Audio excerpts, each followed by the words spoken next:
Day number 3, the fastest man in the world this year, Emmanuel Wanyonyi. Day number 4, Collins Kipruto. And day number 5, from Kilgoris, Narok County, Wycliffe Kinyamal Kisasi.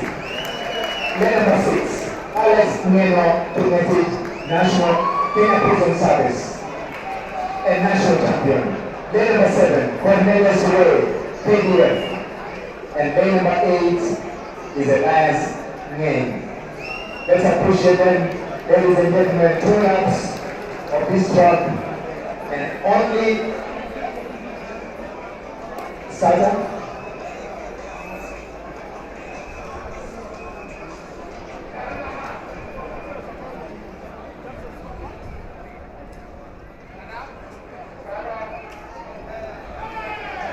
So once again, ladies and gentlemen, let's appreciate these runners as we go through the technical bits of starting some of these races.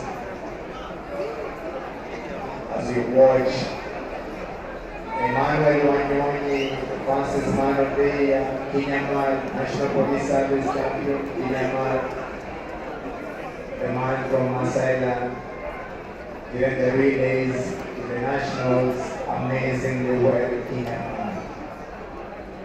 Ferguson Rotich, silver medalist, Olympics.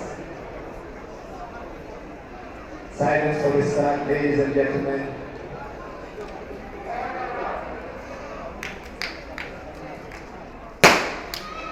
So once again, there we go, ladies and gentlemen, 800 meters finals.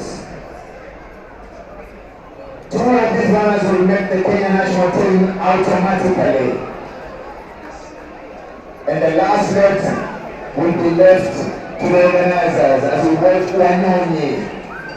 Wanyonyi right in front of that park in second position. Kinyamal is there. Ferguson Rotich. The man right at the back there is Ngeng from Alex Ngeno, national from the Kenya Prison Service. Let's appreciate them, ladies and gentlemen. Today, very good. Let's appreciate them. Wanyonyi there is. 1 lap to go, ladies and gentlemen. 1 lap to go. Basi kwa mbele Wanyonyi ni waongoza. Wanyonyi now taking the lead. The man with the fastest time. This is Wanyonyi is taking the lead now. Well, that is Wanyonyi. We also have here Emmanuel Wanyonyi taking the lead. Closely followed by the national champion.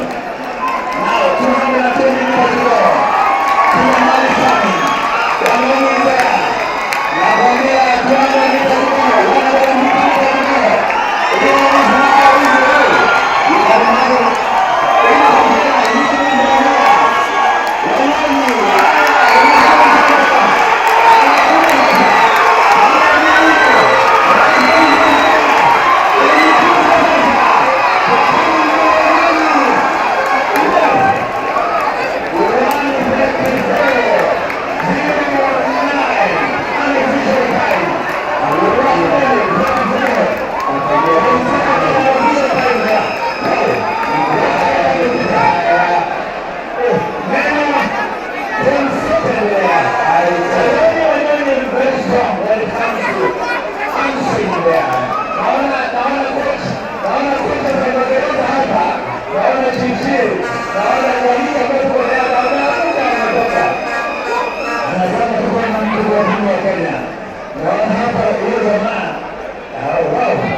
Nakwambia hapo leo wiki na anasema mbingu na nchi mambo ndivyo.